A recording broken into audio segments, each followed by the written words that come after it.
우리가 팔복이라는 주제로 말씀을 시작했습니다. 복되도다 마음이 가난한 자는 복이 받는다고 얘기했습니다. 슬퍼하는 자가 복을 받는다고 얘기하고 있습니다. 오늘 세 번째는 온유한 자가 복을 받는다고 얘기하고 있습니다. 온유한 자가 누구인가? 약한 자입니까? 연약한 자입니까? 스스로 의지가 없는 자입니까? 아니면 병적으로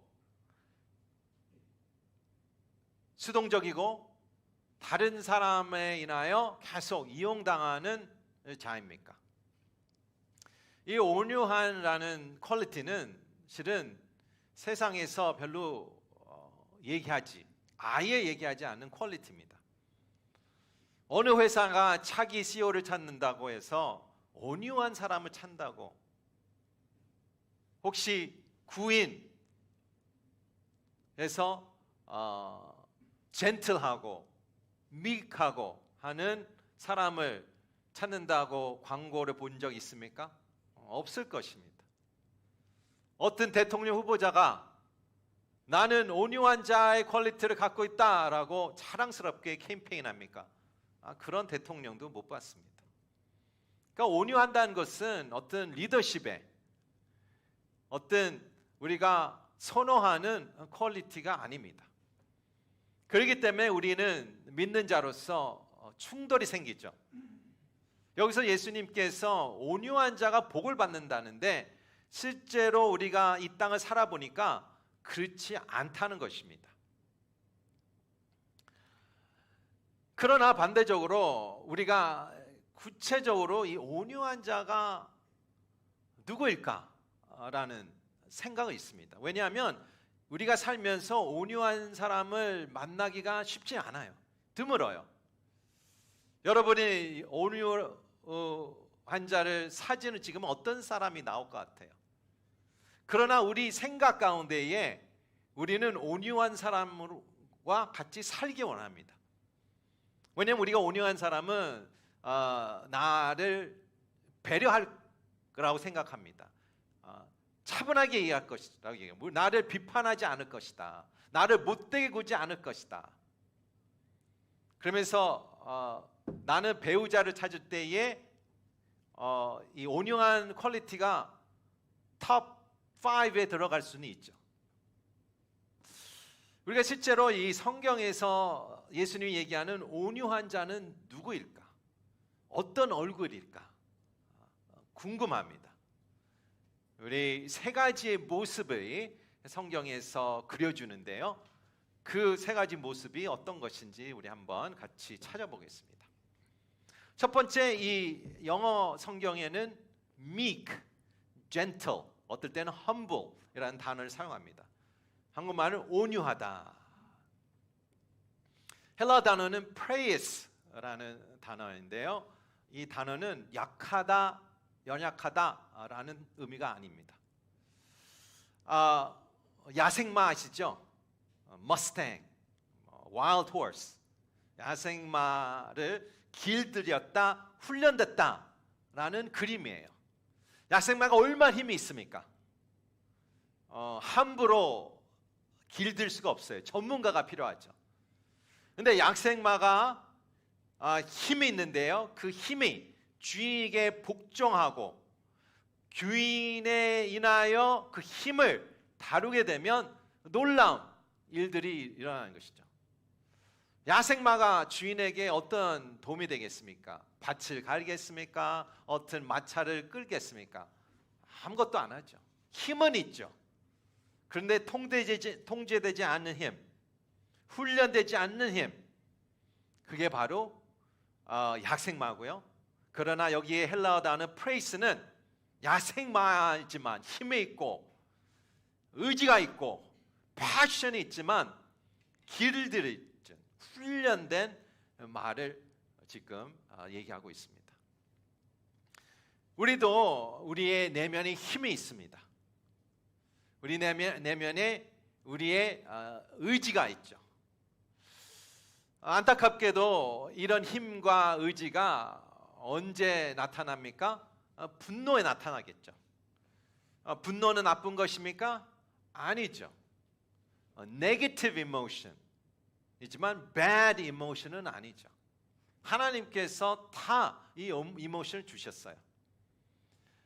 구약에서 봐도 신약에서 봐도 하나님께서 이 분노에 대해서 많이 얘기하시는데요. 분노는 나쁘다고 얘기한 적 없으세요. 화를 내되 어떻게 얘기합니까? 절제하면서 화를 내라라고 얘기합니다. 그 다음 날을 지나가지 않도록, 해가 지지 않도록 얘기하고 있습니다. 그것은 하나님께서 원하시는 것은 이게 감정을 다 다스리는 자. 예를 들어 예수님도 감정이 풍부한 자입니다. 기뻐하실 때는 기뻐하고 슬퍼할 때는 슬퍼하고 또 분이 날 때는 분을 표출하셨어요. 크게 우리가 생각하는 두 번째의 분이 있었는데요. 첫 번째, 예수님께서 성전에 들어갔을 때 무엇을 봤습니까? 장사꾼이 있었어요. 또 마지막 돌아가시 전에 똑같은 장사꾼을 내쫓고 성전에서 그곳 성전에 있는 모든 상을 엎으셨습니다. 분을 표현한 것이죠. 통제된 분, 의로운 분. 우리가 보통 이런 코테이션 있죠. Righteous anger, holy anger 그렇게 표현하는데 이런 분이 길들여지고 트레인된 그것이 바로 온유한 자라고 얘기하고 있습니다. 우리는 약한 사람이 아닙니다. 여러분께서 나는 약하다라고 생각한다고 생각하면 여러분은 자신을 잘 모릅니다. 여러분도 다 고집이 있으시고 우리가 쉽게 얘기하는 성깔, 성질, 이모션이 다 있으세요. 다 다르게 표출하고 우리가 마스크를 쓰지만 다 있으세요. 하나님이 힘을 주셨어요. 패션을 주셨어요. 그게 사람이에요. 그런데 여기서 문제는 내가 야생마같이 주인의 통제에 있지 않는 이 사람인가? 아니면 주인의 길들여진 트레인된 말인가? 그게 핵심입니다. 온유한 자는 무엇입니까? 말이에요. 힘 있고 패션 있고 의자에게는 말이에요. 그러나 그 말은 힘차게 누구에 인하여 달리고 있습니까? 주인의 통제 아래, 주인의 복종 아래 달리는 말입니다. 첫 번째의 온유한 사람의 그림입니다. 두 번째 시편 37편 10절부터 12절의 말씀 같이 읽겠습니다. 시작. 얼마 후면 악인들이 더 이상 없을 것이니 아무리 눈 씻고 찾아봐도 없을 것입니다. 그러나 온유한 사람들은 땅을 유산으로 얻을 것이고 큰 평화를 누리며 기뻐할 것입니다. 악인들이 이인들에게 음모를 꾸미며 이를 갈고 있습니다. 하이라이트 보십시오. 그러나 온유한 사람들은 땅을 유산으로 얻은 것으로 큰 평화를 누리며 기뻐할 것입니다. 어디서 많이 본 구절인데요. 바로 우리 본문이에요. 예수님께서 이 시편 37편 11절을 그대로 따온 겁니다. 그런데 여기 중간에 샌드위치 같이 가운데 있어요. 위에 있고 밑에 사이에 있는데 위에는 어떤 내용입니까? 악인에 대한 얘기하고 있고요. 밑에도 동일하게 악인에 대해서, 악한 사람에 대해서 얘기하고 있습니다. 성령님께서 이런 우리의 눈으로 보게 하는 것은 우리가 악한 세상의 그 가운데 살고 있다. 샌드위치 같이 앞에서도 프레셔가 있고 뒤에서도 프레셔가 있습니다. 어떤 프레셔입니까? 악하게 사는 것이 옳다라는 것이에요. 왜 악하게 살까요? 악하게 사는 게 더 빠른 거예요. 진급에 더 빠르고요. 부자 되는 방법이고요.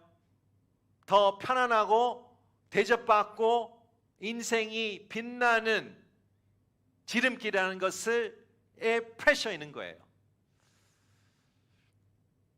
그래서 하나님 성령님께서 이 우리가 가운데의 프레셔 가운데도 불구하고 우리는 온유한 자의 길을 선택해야 된다.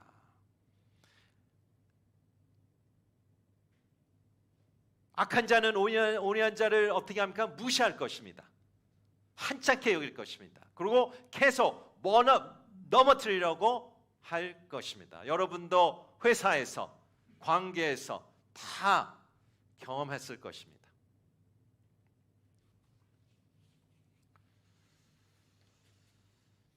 근데 여기서 중요한 것은 시편 37편 1절부터 9절까지 온유한 자에 대한 퀄리티를 얘기합니다. 시편 기자가 6가지 퀄리티가 있는데 첫 번째 퀄리티는 온유한 자는 악인들의 사람들을 보면서 초조하지 않는다. 여러분 초조합니까?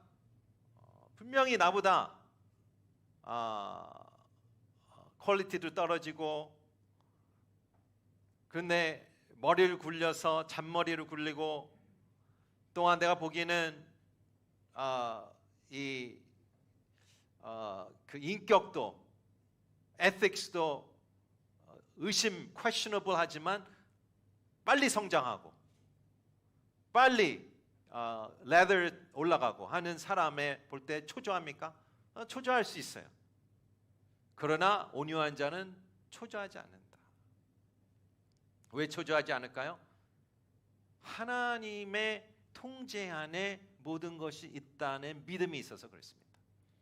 두 번째 퀄리티는 내가 초조하지 않기 때문에 하나님을 신뢰하는 것이죠. 세 번째는 하나님을 신뢰하기 때문에 나는 하나님을 기뻐하는 것입니다. 왜 기뻐하실까요? 하나님을 아는 거죠. 하나님을 잘 알고 하나님과 시간을 보내기 때문에 기뻐하는 거죠. 내 마음이 초조하지 않고 또한 하나님 신뢰하며 하나님이 기뻐하니까 내가 하나님께 나의 모든 것을 맡길 수 있는 거예요. commit. 이 commit이라는 단어는 헬라어로는 굴리다, 롤하는 거예요. 우리가 쉽게 그림을 그리자 보면 하나님께 패스하는 거예요. 패스. 여러분 인생에서 축구하면서 얼마나 공을 패스 안 하기를 원합니까? 저도 어렸을 때 축구 많이 했지만 꼭 패스 안 하는 놈이 있어요. 본인이 자신이 있는 거죠. 뭐 자신할 만한 기술은 있어요. 근데 축구는 테니스입니까? 아니죠. 그룹 스포츠잖아요. 팀 스포츠, 인디비주얼 스포츠가 아니지 않습니까? 패스를 통하여 이기는 거잖아요. 그래서 내가 커밋하는 것은 주님께 이 공을 패스하는 것입니다. 주님, 제 사업, 나의 관계, 나의 좌절, 나의 어려움, 모든 것을 주님께 패스, 주님께서 받으시기 바랍니다. 초조하지 않습니다. 주님께 신뢰합니다. 주님 기뻐합니다. 주님께 맡깁니다. 패스합니다. 그리고 주님 앞에 잠잠히 be still, 잠잠히 있는 것입니다. 얼마나 내면에 평온을 갖기가 얼마나 어렵습니까? 제가 뭐 1대1, 뭐 EHS 여러 가지 같이 성도님이랑 양육하다 보면 이런 훈련을 제가 같이 합니다. 2분 침묵하기. 그래서 2분을 시간을 맞춰서 침묵합니다. 침묵하는 것은 뭐야? 주님 앞에서 다 릴렉스, 내려놓는 거야. 근데 2분이 얼마나 긴지 몰라요. 솔직히 하다 보면. 그래서 큐티는 어디서 해요? 조용한 데서. 나 방해받지 않는 데서 하는 거잖아요. 그러니까 외부에 있는 모든 이 디스트랙션을 죽이는 것이죠. 핸드폰도 안 보고 받지 않고. 그런데 우리가 솔직히 그런 시간을 갖게 되면 내면이 얼마나 파도치는지 몰라요. 제일 어려운 게 밖에 있는 디스트랙션을 자르는 게 아니고요, 내 내면에 있는. 큐티하면서 침묵하면서 뭐가 올라? 투두 리스트가 얼마나 올라? 내가 이 사람 전화해야 되는데 저 사람 만나야 되는데 이런 해야 되는데 얼마나 머리에 찬 생각이 나오는지 몰라요. 그러나 이 잠잠한 것은 진짜 내 중심이 편하게 어떤 생각도 들어올 수 없고 어떤 부담도 프레셔도 그 순간만큼 온전히 잠잠히 있는 여섯 번째 퀄리티는 무엇입니까? 내가 be still 할 수 있기 때문에 주님의 인내하며 기다리는 것입니다. 이게 바로 온유한 자이다. 온유한 자는 악한 자 때문에 마음이 초조하지 않습니다. 주님을 신뢰합니다. 주님을 기뻐합니다. 주님께 모든 자신을 맡깁니다. 더 주님 앞에 잠잠히 인내하며 기다리는 모습입니다. 첫 번째는 야생만 같은 힘을 주님 통제 안에서 훈련되는 바로 온유한 자입니다. 두 번째는 주님 앞에서 잠잠히 인내하며 기다리는 자입니다. 세 번째의 모습은 무엇일까요? 민수기 12장의 말씀입니다. 같이 읽도록 하겠습니다. 시작. 모세가 얻은 에티오피아 여자 때문에 미리암과 아론이 모세에게 대들었습니다. 이는 모세가 그 에티오피아 여인과 결혼했기 때문에 그들이 말했습니다. 여호와께서 모세를 통제해서만 말했습니까? 우리는 통해서는 말씀하시지 않겠느냐? 그러자 여호와께서 이 말을 들으셨습니다. 모세는 아주 겸손한 사람이었습니다. 땅 위에 그보다 겸손한 사람이 없었습니다. 갑자기 여호와께서 모세와 아론과 미리암에게 말씀하셨습니다. 너희 셋 다 회막으로 와라. 들을 나갔습니다. 이 리더십 가운데에 어떤 큰 사건이 터졌습니다. 여러분 모르시는 분은 모세의 누이가 미리암이고 또 형이 아론입니다. 이 리더십 가운데에 미리암이 또 아론이 대들었다. 반란이 일어났다. 이 컨텍스트 안에서 좀 흐름에 맞지 않는 내용이 나옵니다. 제가 하이라이트한 내용인데요. 여기서 나온 내용을 보시면 모세가 아주 겸손한, 영어 표현하면 humble이라고 번역했는데요. 이 겸손한 단어가 우리가 시편 37편의 11절에 나오는 그 온유한 자의 단어랑 동일합니다. 땅 위에서 그보다 겸손한 사람이 없었다. 가장 겸손한 사람이다. 왜 이런 요점이 나올까요? 왜 하나님은 갑자기 이 사건을 해결을 안해서 모세가 아주 온유하다라는 것을 얘기했을까요? 온유하다는 요점은 무엇일까요? 모세는 여기서 반박을 안 했다는 얘기예요. 보복을 안 해야 돼. 그냥 대드니까 가만히 있었다고 얘기하는 것입니다. 여기서 요점은 모세가 그 반박, 임팩트죠. 그것을 비난을 흡수했다라고 얘기합니다. 오래전에 어떤 친구가 자동차 사고에 당할 때 안 다치는 방법을 가르쳐 줬습니다. 사고 직후에 차가 이제 충돌하기 직후에 몸을 풀으라고 얘기하더라고요. 릴렉스 하라고. 그게 되나요? 말은 되는데 하기 엄청 어렵죠. 이런 상황은 될 수가 있죠. 신대원에 있을 때 이제 겨울방학에서 제가 오리건주에 살았을 때예요. 눈을 많이 안 오는데 어느 순간 너무 추워서 그 블랙 아이스, 길에 블랙 아이스라는 생겼어요. 그래서 오레곤에서 워싱턴주 시애틀 쪽에서 운전하는데 이 차가 그 자매 차야. 그래서 자매가 패신저 사이드에 앉아 있었고 그 형제가 운전하고 있었어요. 근데 차 앞에가 있는데 블랙 아이스에 당한 거예요. 그래서 브레이크가 잡히지 않는 거예요. 그랬더니 형제가 이렇게 얘기했대요. 자매를 보면서 I'm sorry.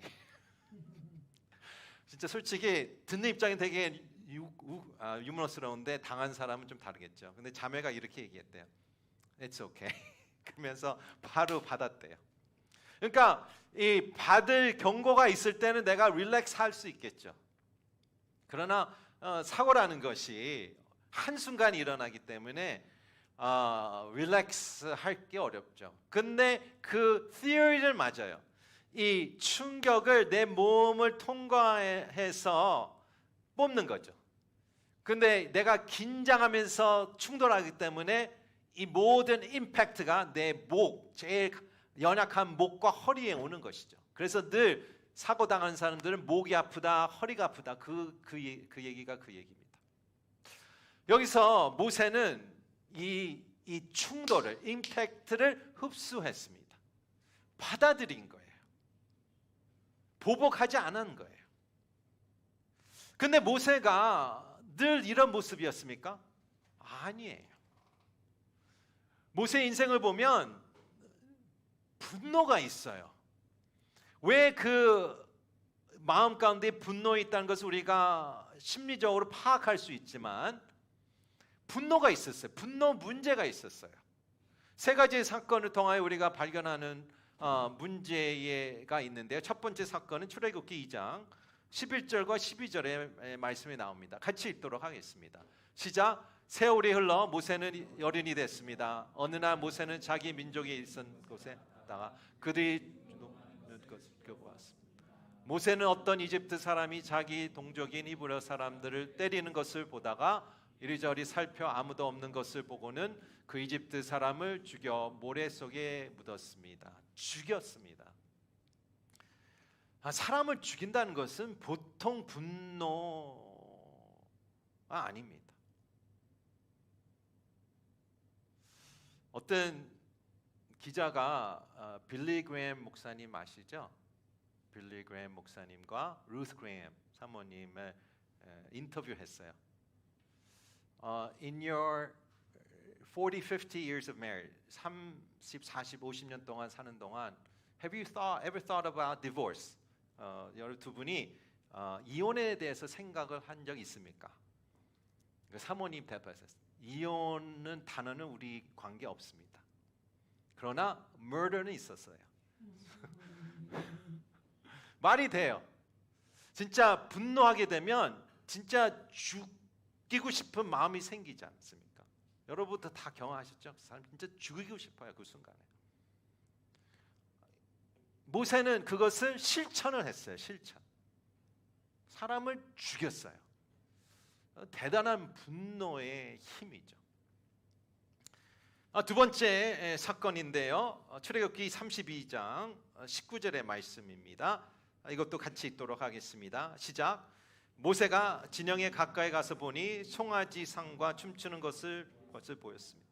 모세는 화가 부풀 끓어올랐습니다. 모세는 손에 들고 있던 돌판을 던져 산 아래에서 산산조각 내버렸습니다. 어떤 사건인지 아시죠?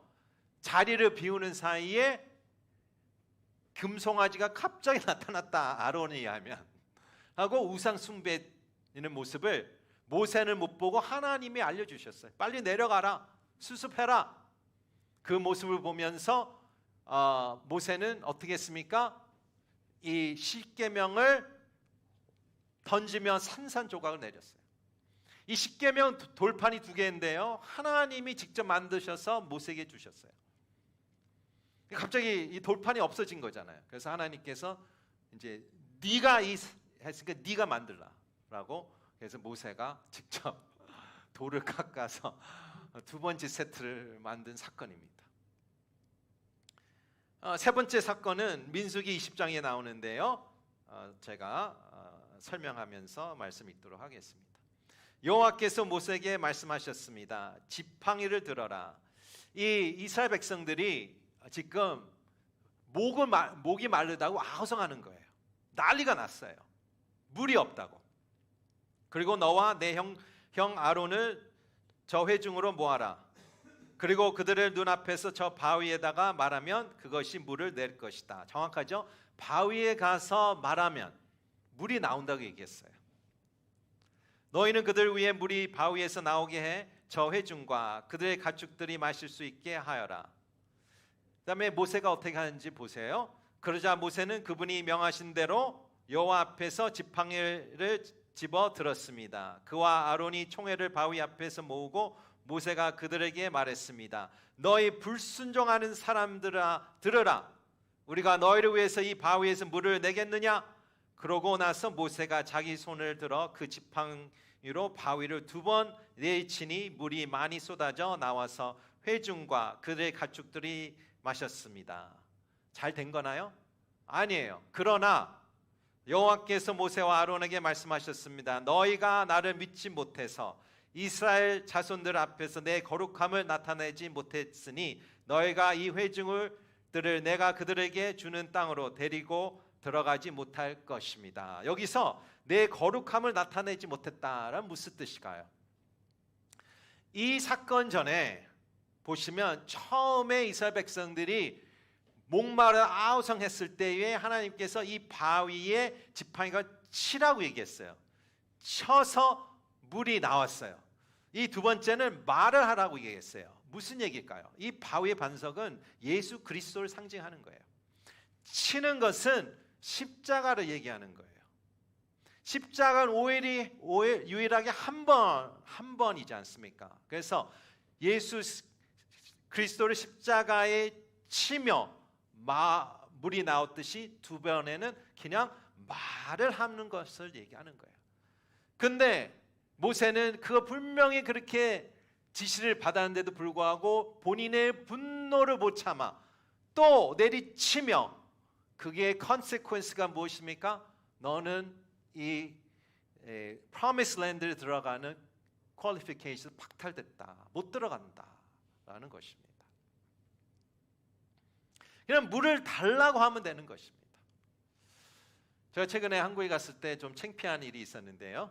어떤 카페에 갔는데 이제 화장실 가서 손을 씻는데 물이 안 나오는 거예요. 아무리 이렇게 해도 물이 안 나와요. 그래서 한참 하다가 속이 답답해서 직원한테 얘기했어요. 물이 안 나옵니다. 그래서 직원이 저 따라와서 들어갔는데요. 옆에 꼭지가 있더라고요. 그래서 저 하도 이 자동 센서가 있는 것을 하다 보니까 너무 자동적으로 안 나오니까 저는 그렇게 생각한 것이죠. 그냥 옆에 있는 그 레버를 당기면 되는데 여기서 모세가 얘기하는 것은 그냥 얘기하면 되는 거예요. 물 좀 주소라고 얘기하면 되는데 그 얘기하지 않고 친 겁니다. 왜 쳤을까요?